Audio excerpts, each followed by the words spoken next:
अगर आप लोग भी मथुरा वृंदावन जाना चाहते हैं या फिर वृंदावन जाने के लिए प्लान कर रहे हैं तो ये वीडियो आपके लिए ही है। वृंदावन कैसे जाएं, कब जाएं, वहाँ पर कहाँ कहाँ दर्शन करने जाएं और कितने दिनों के लिए जाएं, इस वीडियो में सारी डिटेल्स आपको मिलेगी। तो चलिए वीडियो शुरू करते हैं। तो सबसे पहला डाउट होता है कि कितने दिनों की ट्रिप सफिशिएंट है वहाँ पर दर्शन करने के लिए। तो इस वीडियो में हम लोग 3 दिन की ट्रिप प्लान करेंगे और हम लोग इन 3 दिनों में कवर करेंगे मथुरा, वृंदावन, गोवर्धन एवं बरसाना।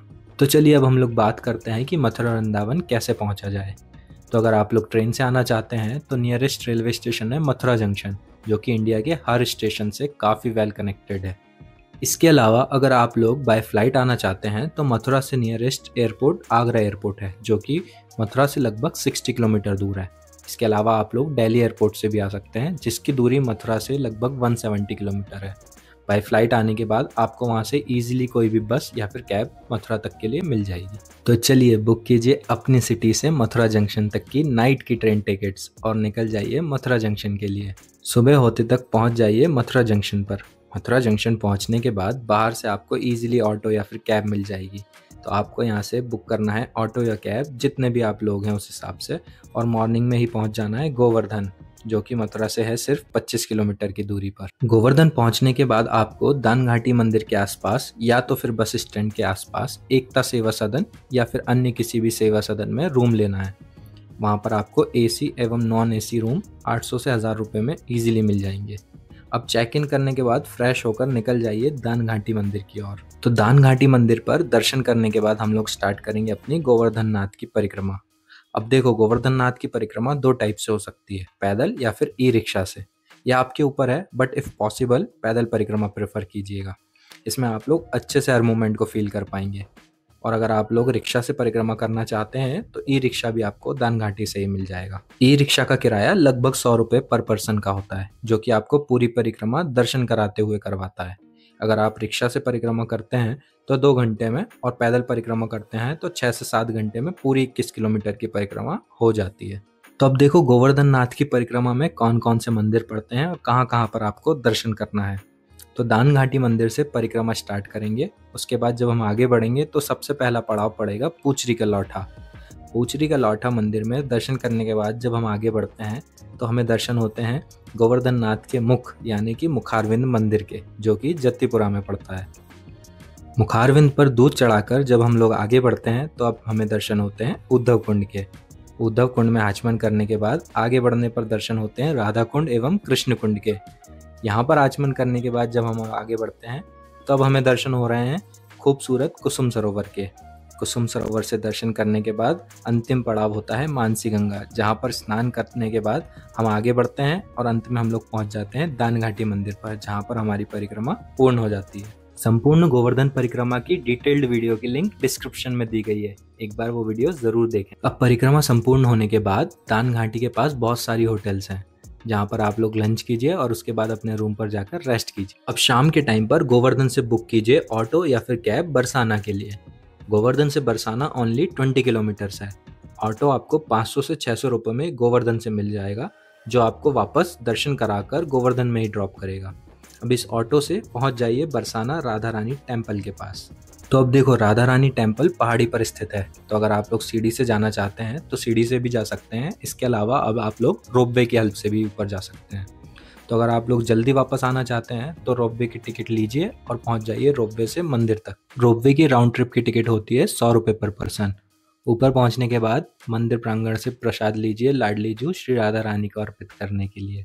उसके बाद लाडली जी की सफ़ेद छतरी के दर्शन करते हुए पहुंच जाइए मंदिर प्रांगण के अंदर। मंदिर पहुंचने के बाद अब शांति से दर्शन कीजिए लाडली जू श्री राधा रानी के। और हाँ, प्राउड फील ज़रूर कीजिएगा, क्योंकि हर किसी की किस्मत में नहीं होता बरसाना आकर राधा रानी के दर्शन करना। अब पीछे बने हुए ओपन स्पेस से पूरे बरसाने के दर्शन करो और उसके बाद पिक्चर्स लो, थोड़ा टाइम बिताकर राधा नाम जप करो और फिर रोपवे से वापस आ जाओ नीचे अपने ऑटो या फिर कैब के पास। अब यहाँ से निकल जाओ सुंदर कीर्ति मंदिर दर्शन करने के लिए। कीर्ति मंदिर में राधा रानी अपनी मैया कीर्ति मैया की गोद में विराजमान है। यहाँ शाम के टाइम लाइट्स काफ़ी सुंदर होती हैं। कीर्ति मंदिर में दर्शन करो, थोड़ा टाइम बिताओ और फील करो बरसाने की वाइब्स को। मंदिर के बाहर होटल्स में बरसाना की फेमस लस्सी को एंजॉय ज़रूर कीजिएगा। उसके बाद रिटर्न आ जाओ गोवर्धन अपने रूम पर। रात में आराम से डिनर करके रेस्ट करो। तो ये था आपका डे 1, जिसमें आपने कवर किया गोवर्धन नाथ की परिक्रमा एवं बरसाना राधा रानी के दर्शन। अब सेकेंड डे पर आराम से उठिए, ब्रेकफास्ट कीजिए एवं रेडी होकर अपने रूम से चेकआउट कर लेते हैं। बाहर से ऑटो या फिर कैब मिल जाएगा 300 से 400 रुपये में, जो आपको ड्रॉप कर देगा वृंदावन तक। गोवर्धन से वृंदावन है लगभग 30 से 32 किलोमीटर। वृंदावन में हम लोग जाएंगे फोगला आश्रम के पास। अब हम लोग फोगला आश्रम क्यों जा रहे हैं, उसका रीज़न है कि फोगला आश्रम ऐसी लोकेशन पे है जो कि वृंदावन का सेंटर में पड़ता है, जहाँ से हर मंदिर इजीली एक्सेसिबल है। फोगला आश्रम पहुँचने के बाद यहाँ पर रूम बुक कीजिए। फोगला आश्रम में ऑनलाइन रूम की बुकिंग बिल्कुल भी नहीं होती है, तो अगर आपको यहाँ पर रूम नहीं मिलते हैं तो इट्स ओके। इसके आसपास में ढेरों होटल्स, लॉज एवं धर्मशाला आपको ईजिली मिल जाएंगी, जहाँ पर 1000 से 1200 रुपये में AC रूम्स आपको मिल जाएंगे। तो यहाँ पर होटल में चेक इन करके आपको आना है फोगला आश्रम के अंदर बने इस भोजनालय में, जहाँ आपको शुद्ध घर जैसा खाना मिलता है। तो इस भोजनालय में लंच करके आप लोग निकल जाइए वापस रूम पर। थोड़ा रेस्ट कीजिए, क्योंकि इवनिंग में 4 बजे के बाद ही सारे मंदिर के दरबार खुलते हैं। तो हम लोग रेस्ट करके 4 बजे निकलेंगे दर्शन करने के लिए। तो देखो, अब हमारा रूम यानी कि फोगला आश्रम के एक साइड के सारे मंदिर हम लोग इवनिंग में कवर करेंगे और दूसरे साइड के मंदिर हम लोग मॉर्निंग में कवर करेंगे। तो सबसे पहले हम लोग निकल जाएंगे रिक्शा लेकर इस्कॉन टेम्पल के लिए। तो देखो, हमारे रूम से इस्कॉन टेम्पल के लिए हमें ई-रिक्शा ईजिली मिल जाएगा। 20-20 रुपये में हमें पहुंच जाना है इस्कॉन टेम्पल।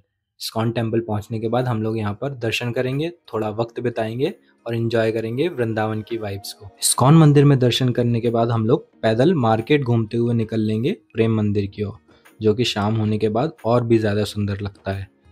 प्रेम मंदिर में काफ़ी भीड़ होती है एंड इवनिंग के टाइम यहाँ का नज़ारा बेस्ट होता है। प्रेम मंदिर से दर्शन करके हम बाहर से रिक्शा लेकर हम लोग आगे बढ़ेंगे चारधाम मंदिर यानी कि वैष्णो माता मंदिर के लिए। यहाँ पर हम लोग दर्शन करेंगे वैष्णो माता मंदिर के और उसके बाद हमें जाना है प्रिकांतु जी मंदिर के। प्रिकांतु जी मंदिर जो कि श्री देवकीनंदन ठाकुर जी के द्वारा निर्मित कराया गया है।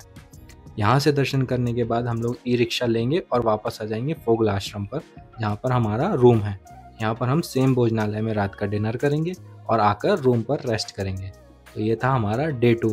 तो नेक्स्ट डे मॉर्निंग में जल्दी रेडी होकर हमें निकलना है रूम के दूसरे साइड के मंदिर में दर्शन करने के लिए। तो बांके बिहारी जी की नगरी में हम अपने दिन की शुरुआत करेंगे बिहारी जी के दर्शन करके। रूम से 20-20 रुपये में ई-रिक्शा लेकर हमें पहुँचना है बिहारी जी के मंदिर। यहाँ पर प्रसाद लेकर 8 बजे तक हम लोग दर्शन करेंगे बिहारी जी के। आप लोग जानते ही होंगे वृंदावन के बंदर काफ़ी फेमस हैं आपका सामान छुड़ाने के लिए। सो उनसे अपना सामान, चश्मा एंड स्पेशली मोबाइल फ़ोन बचा कर रखिएगा, वरना बिना फ्रूटी दिए वो आपको सामान वापस नहीं लौटाने वाले। उसके बाद बांके बिहारी जी के दर्शन करने के बाद हमें निकलना है पीछे के गेट से बाहर की ओर। यहाँ से ई-रिक्शा लेकर हमें पहुँच जाना है केशी घाट, जो कि है यमुना जी का काफ़ी फेमस घाट।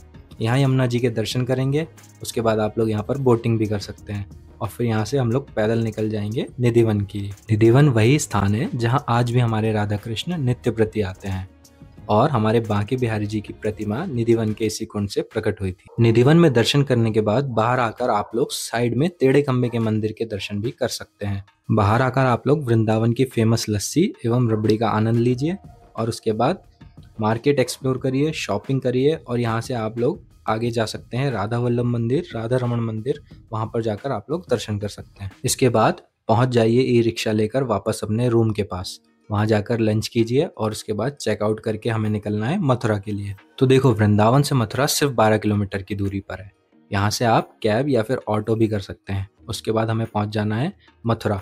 मथुरा के रास्ते में हमें पड़ता है फेमस पागल बाबा मंदिर एवं बिरला मंदिर, तो आप लोग रास्ते में यहाँ पर दर्शन करते हुए भी जा सकते हैं। मथुरा पहुँचकर आपको पहुँचना है श्री कृष्ण जन्मभूमि। यहाँ पर आपको क्लॉक रूम में सामान रखना है, क्योंकि अंदर कोई भी सामान या फिर मोबाइल फ़ोन अलाउड नहीं है। उसके बाद मथुरा की कृष्ण जन्मभूमि में आपको अंदर जाकर दर्शन करना है। यहाँ पर आज भी वह जेल स्थापित है जहाँ पर भगवान श्री कृष्ण का जन्म हुआ था। श्री कृष्ण जन्मभूमि में दर्शन करने के बाद आपको ऑटो लेकर पहुँच जाना है द्वारिकाधीश मंदिर। यहाँ पर आप लोग दर्शन करेंगे श्री द्वारिकाधीश जी के। उसके बाद पास ही में आप लोग पैदल जा सकते हैं विश्राम घाट के, जहाँ पर आप लोग दर्शन कर सकते हैं यमुना जी के।